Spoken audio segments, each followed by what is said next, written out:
ఆంధ్రప్రదేశ్తో పాటుగా దేశవ్యాప్తంగా 4 రాష్ట్రాల్లో సముద్ర తీరం కోతకి గురవుతుంది. రోడ్లేసినా రోడ్లు కూడా కోసుకుపోతున్నాయి. నిప్పును ఆర్పచ్చు కానీ నీళ్ళని ఆపలేం. ఆ నీరు చాలా ప్రమాదకరమైనది. అందులో సముద్రపు నీరు. ఇప్పుడు టోటల్గా గత అధ్యయనాల ప్రకారం దేశ తీరరేఖ పొడవు 7,516 కిలోమీటర్లు అయితే ఎక్కువ తీర ప్రాంతం కలిగిన రాష్ట్రాలు గుజరాత్ ఫస్ట్ ఉంది, 2వ స్థానానికి చేరిన తమిళనాడు, 3వ స్థానంలో ఆంధ్రప్రదేశ్ ఉంది. ఇది కోతకు గురవుతున్నటువంటి దాంట్లో. కేంద్రపాలిత ప్రాంతాల్లో తొలి స్థానంలో అండమాన్ నికోబార్ కోతకు గురవుతుంటే అత్యధికంగా కోతకు గురవుతున్నటువంటి ప్రాంతం పశ్చిమ బెంగాల్ అయింది. 4వ స్థానంలో ఆంధ్రప్రదేశ్ ఉంది. రాష్ట్రంలో కోతకు గురైనటువంటి ప్రాంతం 272 కిలోమీటర్లు.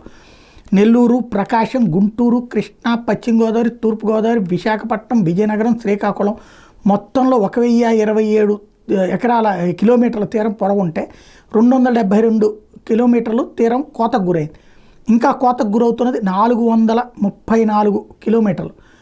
కోతకి గురి కాకుండా మిగిలింది కేవలం 320 కిలోమీటర్లు. ఆ మధ్యన పవన్ కళ్యాణ్ కూడా చెప్పుకొచ్చారు ఈ కోతకు గురవుతున్న దానికి పరిష్కారం ఏంటో కావాలని. మెయిన్ ఆంధ్రప్రదేశ్కి ఇప్పుడు ఈ తీర ప్రాంతం కోతకి గురైతే ప్రధానంగా మౌలిక వసతుల కల్పన నష్టమవుతుంది. ఆ ప్రాంతాల్లో ఉపాధి అవకాశాలు దెబ్బతింటే, ఉద్యోగ అవకాశాలు దెబ్బతింటే, వాళ్ళ జీవితాలు తారుమారవుతాయి. దీనికి ఆల్టర్నేటివ్ ఏంటన్నది ముందుగా ప్రిపేర్ చేసుకోవడం బెటర్.